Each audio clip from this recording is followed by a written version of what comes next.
I want to welcome you to my channel. My name is Dale, and this is Observer of Anomalous Objects. And I'm so grateful you're here. And if you haven't subscribed already, let me encourage you to go ahead and hit that subscribe button. I know we sure appreciate you becoming a subscriber with this channel.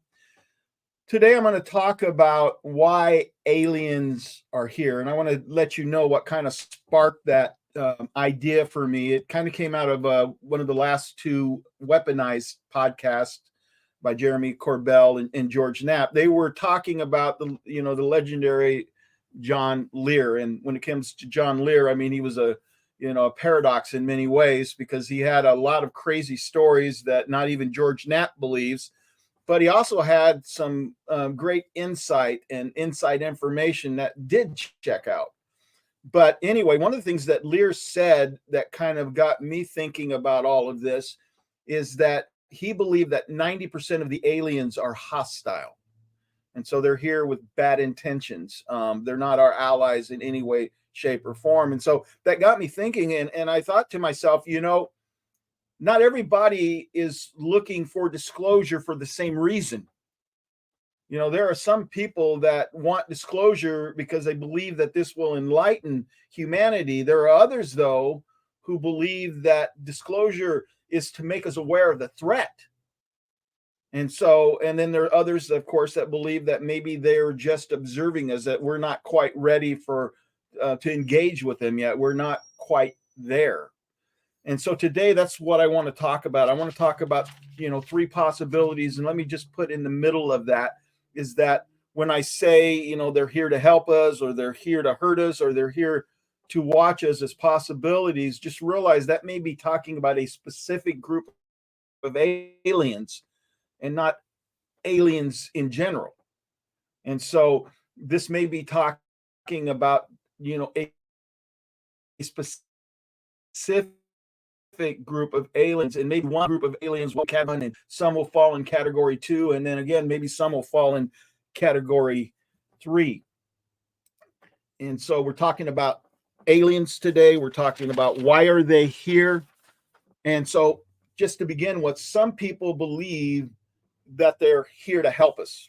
They believe that they're here to help us. And so we have to ask the question, why do people believe that? Why do people believe that? Why do they believe that these aliens are here to help us, to enlighten us, to move us away from, nuclear weapons and violence and war and all that? And the first reason that people believe that is because of personal encounters. They've met supposedly with aliens, and the aliens have given them messages. I mean, think about the Ariel School, for example. They were telling us that they didn't like the fact that we were destroying the earth. And so people have personal encounters like, the children at the Ariel School. But I think another reason, which is just as legitimate, is because we've kind of grown up with shows like E.T. or Close Encounters of the Third Kind. And so we watch those shows, and I think there's a longing in our hearts, I know in my heart, for aliens to be good, for aliens to be here for us. Another reason I think that people can believe that they're here to help us is the idea that if they are thousands, if not millions of years more advanced than we are, then they've probably evolved away from all of the deadly emotions that cause violence and war and things like that. And so that's another possibility of the way people may think and why they believe that they're here to help us. But it's kind of, in a way, it's a dangerous in a little bit, because I was watching an episode of UFO Witness with Ben Hansen, and he was talking to a lady who lived in California, and she believed that she'd been abducted since she was a kid. And so she had shared her encounters with these aliens she called the Palladians, and she believed that they are here to help us. And she's 100% convinced that they are good. And, the problem is, for every one of her, there's another person who has the opposite view. But Ben Hansen asked her a legitimate question. He says, well, how do you know that they weren't deceiving you? And I'll never forget the reaction she had. It was very defensive. She came across very, very defensive. She says, well, that was my truth. That's not your truth. That's not the world's truth, because I was the one who was there. And so it's pretty troubling if you think about it, that you just close your mind off to the fact that, yeah, maybe possibly you were deceived. Not saying you were, but you ought to at least think about it and wonder about it, and question, are they exactly who they claim to be? And I'm not saying they're not, but we need to go ahead and question that. Now, there's a book that was written by Marshall Summer, and it was titled Allies of Humanity. And he actually addresses that very issue, that there are aliens. He calls them the collective that are here. They're trying to create hybrids to take over the world. They're offering us all this technology, but they're not for us. They're really trying to take over our world. And he talked about the Galactic Federation, who basically retreated when the collective came here. And so those are the good aliens. But I would ask, how do you know? How do you know those are the good aliens, and that the people that they're saying the collective aren't the good aliens? And so those are questions I think that we have to ask. For those people that believe they're here to help us, they want disclosure because they believe it'll bring, free energy. They believe that it will help us with our health issues, and we can eradicate cancer and heart disease and all those things. And so when they think of disclosure, they think of the dawning of a new era where we're going to evolve and advance and get all this technology that's going to make life so much better for us as human beings. And so the next group, however, they don't quite have that view. They don't quite have that view of the aliens, and they tend to have a different view. And so we have to ask ourselves, why do some people believe that aliens are here to hurt us, to harm us, to take over our planet? And once again, the probably number one reason is because of people's personal experiences. I mean, they've been taken from their beds and terrible things have been done to them, and they look at aliens as evil, and especially the Greys. I hear that a lot. But I think there's other reasons as well. I think that, like I showed you guys just now, I mean, they're alien movies like this one right here, and we get the images of alien invasion. And so we have Independence Day, we have Dark Skies, we have the Fifth Wave, we have Falling Skies, all of these scary movies that kind of put us on edge, and we're kind of living in fear that if there is another species or more than one species out there, and they look at our beautiful planet, they're going to be coming here to take it from us, and we're just in their way. The biggest evidence that people put out there for the fact that they are against us is alien abductions. I mean, I've gotten to some pretty good discussions, and sometimes heated discussions, with people because they have like visceral reactions when you even talk about alien abductions. They see it one way and they cannot see it any other way. And so they believe it's evil because people are being taken against their will. And one of the most famous examples of that would be Travis Walton. Although in Walton's case, you could argue that maybe, I mean, if you listen to him, that maybe it wasn't an abduction as much as it was a rescue, because they had zapped him with this beam. I don't know if that was intentional or not, but you know the story, the Travis Walton experience. He was up in the woods, Snowflake, Arizona, in 1975 with 6 other loggers. They coming home one night and they see this light in the woods, and they come around a corner and wham, there's a spaceship sitting there. And so Travis, for some crazy reason, jumps out of the truck, and he's trying to get closer to it. And when he stands up, this beam of light hits him, throws him back 50 feet, 50 yards, whatever it was. And his buddies all think he's dead. And so they run off and leave him. And as soon as the craft leaves, they stop about a quarter mile down the road. They go back and search for him, but he's not there. And so it ends up he's on this spaceship for 5 days. But he even said there was this machine on his chest, and so maybe his heart was damaged, maybe his organs were damaged, and maybe possibly that machine was there to help him. And I think if you talk to Travis Walton today, and I met him a year ago, July, over at the Roswell Festival, I think he would tell you that he has a different perspective today than he did at the time, because the emotions were kind of running raw for him. And I think he would say that maybe they were actually helping him, They weren't abducting him as much as rescuing him to be able to heal his body, and they did bring him back. And then you have the Betty and Barney Hill abduction story. That's probably the grandfather, grandmother abduction story of all time, and that happened in 1961, where they were abducted. But it's interesting as you read the book, the interrupted journey, and you listen to the dialogue between Betty Hill when she's on the spacecraft. And there's no question in that movie that they were abducted. But while they were on the spacecraft, she's talking to the leader, and the leader seems to have a little bit of a sense of humor. He sounds more human than sometimes what we think of aliens. But even with those, and then you have the Whitney Strieber one, and I want to try to tie these all together. Whitney Strieber would be a dark abduction, because his abduction experience, which as far as I know didn't happen with Barney Hill and Betty, and it didn't happen with Travis Walton, is that he was probed. In fact, his doctor called it a rape, and I don't know what you call it. All I know is it was a violation. I can tell you that much right now. But I find even his story a little strange for the fact that he eventually went back and initiated contact with them. And so I'm not sure if he considered it a rape or if he considered it a terrible thing, why he would go back to those who, his captors, I guess, in a sense. And maybe there's a syndrome for that. But the one thing I want to point out when we look at all of those three abduction stories is that if the aliens were evil, if they were completely evil, is that why would they bring them back? Especially if they have this secret agenda and they're going to take over our planet. I mean, a legitimate question, don't get mad at the question, is why did they even allow them to keep breathing air? I mean, why didn't they just kill them?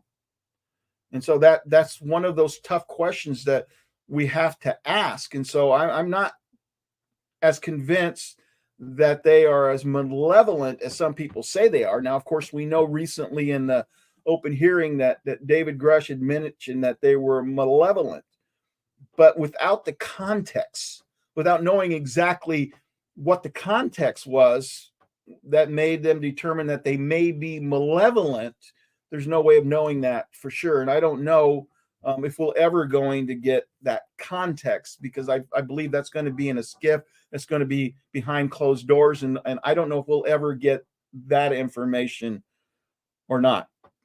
And so the question we have to ask ourselves is abductions, are they evil? Does that prove that aliens are evil? And I guess part of that would have to go down to what happens during the abductions. Because I've talked to people like Fringe, and the way he describes it, whether you're talking about demons or whether you're talking about evil aliens, this would definitely, whatever his experiences were, they were definitely dark. They were not good. They were bad. And so it just depends. His experiences don't match what happened with Betty and Barney Hill or with Travis Walton. And so I guess part of it would have to say, okay, what happened during the abductions? Now, some people will disagree with me, and you have every right to. You believe that abductions themselves are evil. But I want you to consider this. I want you to consider this. What if the aliens look at us like we look at animals? And think about it for a minute. Do we ask mice before we come and collect them and take them into labs and experiment on them? And we do far worse to them than anything I know that the aliens have done for us from the major stories I've heard about. Maybe there are some other stories that are not as well known, but on an overall scope, I mean, we're not very friendly to animals, and we don't ask their permission before we load them in a truck. We don't ask their permission before we put them in a cage. We just do what we think is right. And so what if the aliens look at us as animals? I mean, we look at animals as a lower species, and so maybe those that have evolved for 1,000 or 1,000,000 years in front of us, maybe that's how they look at us. And I'm not saying it's right, because I know it's not right the way we treat animals. I'm just putting something out there that maybe that's how they look at us. And so as we talk about if they're here to harm us, I mean, one of the questions that has to be asked, and this is partly based on the belief that they've been here for thousands of years, maybe they've been here longer than we have, and so that's one possibility. We can argue that they've been here probably since the dawn of the atomic um, bomb era. I mean, I think we can go back and say that there definitely seems to be um, more of them, or more, they're bringing more attention to themselves. They seem to be more curious about our nuclear access, our nuclear storage places where we have them.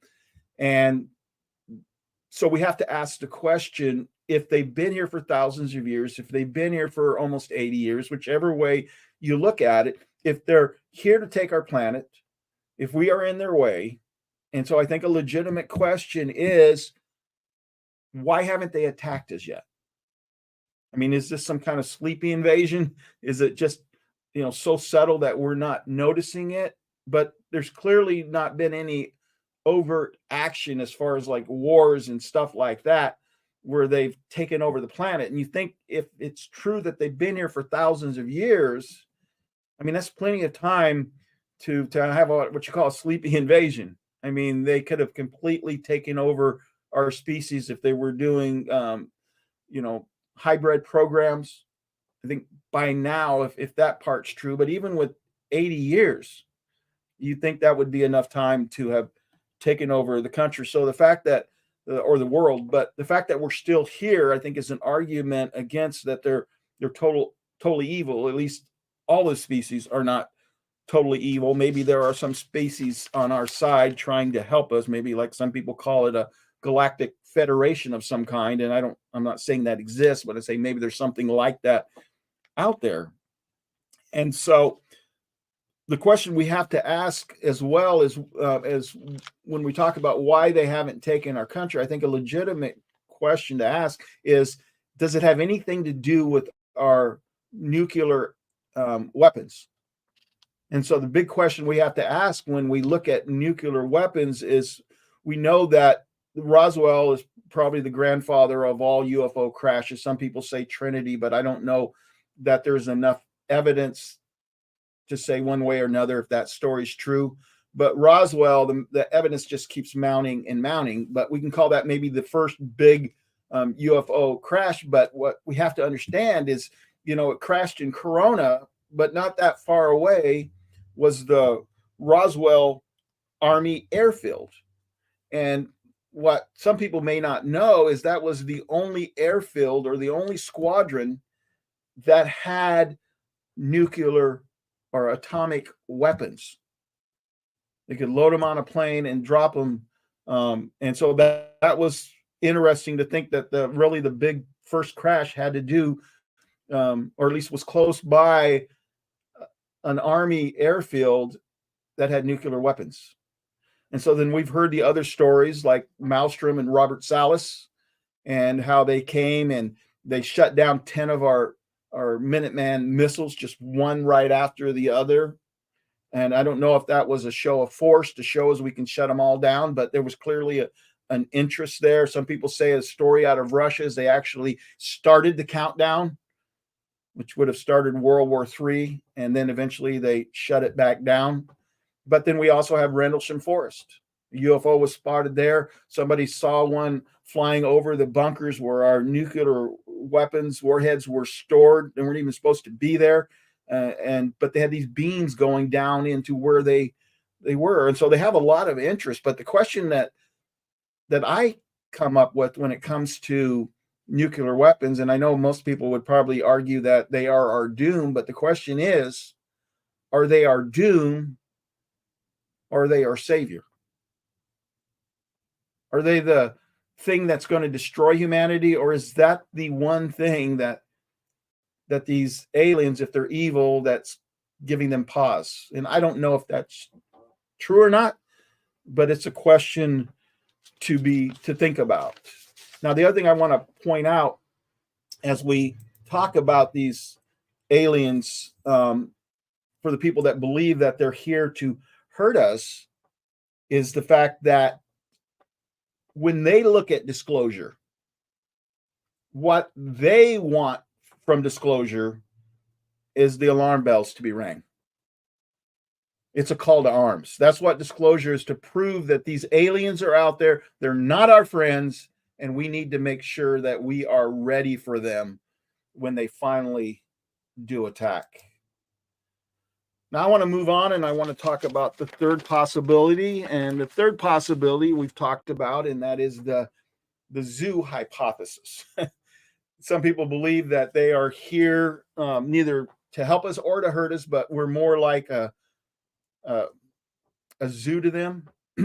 They're neutral in a sense. They seem to be emotionless. If you think about many of the aliens that are encounters that are mentioned, most of them, they are somewhat indifferent. Even, in fact, even though I know most people would look at the grays, I think we could all admit that when you look at the grays, they seem to be indifferent. They seem to be emotionless as well. And I think that maybe, as I said before, as we think about these aliens being a thousand years, a million years in front of us, evolution wise, is that maybe somehow they've evolved out the emotions because they are so destructive to us. And so maybe they're like Spock, you know. One of the reasons I don't, like I said before, if you think about it, I've said this already, but if you think about it, the fact, I think, to point out that they're not here to harm us or to destroy us is the fact that we're still here. I mean, with all of their tech, think about it for a minute. We wouldn't stand a chance against what they can do. When you've seen, what some of the videos are showing, the 90-degree turns to go from like 28,000 feet down to sea level in like 7/10 of a second. I mean, I don't know how we go up to get them and then boom, they're gone. And so I don't know how we would stand against something like that. But we have to ask the question is, why are they neutral and not our saviors? And I think that's an important question for those that say they're here to help us, that they're here to enlighten us, that they're going to help us to overcome our own tendencies, is the fact that they really haven't done anything to indicate that. I mean, I want you to think about Ethiopia, many, many years ago when more than 1 million people starved to death because of a great famine. And so where were they? If they're here to help us, if they're here to look out for us, I mean, that would have been a good time. And then think about the Black Death, the great plague that took place that killed about a quarter of the world's population. Where were they then? I mean, where are they with COVID? Where are they with cancer? Where are they with heart disease? And so if they're here to help us, those are legitimate questions. Another one is millions of people have died in war. And so where were they then? Just think about World War I and World War II. Millions of people died because of those wars.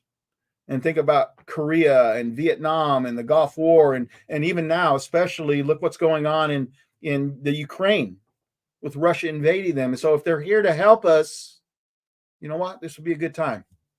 This would be a good time. And so I don't think it's cut and dry that they're here to help us. I don't think they're malevolent because of what I said about, Betty and Barney Hill and Travis Walton. You could even throw Whitney Strieber into that because they let them live. And they didn't just discard them, like we do lab animals and stuff like that. And so the question is, how do they view us? I mean, that's a legitimate question. When they look at us, what do they see? In fact, I saw this sign where I live that when the aliens come by, they lock their doors and they just fly on by. And I think that's probably a small degree of truth in that, in the sense that I think when they look at us, they see that we're dangerous. We're dangerous. I mean, look at all the wars and all the violence that we have perpetrated on one another. Another thing I think is they look at us and they think, wow, look how loving they can be. Look at all the hospitals that they've built. Look at all the different charities out there. And so in a way, we're a paradox. We're a contradiction. And I think that they just want to study us and try to figure out what can make us so bad. And at the same time, we can be so good. And so maybe that's the zoo hypothesis kind of comes in there in a sense that when they look at us, that's what they see. They see a zoo. And so maybe that's it. Maybe they're looking at us as a zoo. But I think at the end of the day, we don't have enough evidence. We don't have enough evidence to know why they're here. I mean, I think everything's on the table. Everything about who they are, whether they're aliens, whether they're NHI, whether they're interdimensional, whether they're here to help us, hurt us, or just watch us. I think it's all on the table. And that's the reason I want disclosure so bad, because I want some answers. I want some things taken off of the table so we can start to narrow in exactly what's going on. Anyway, I hope you liked this video. And if you did, please subscribe. God bless.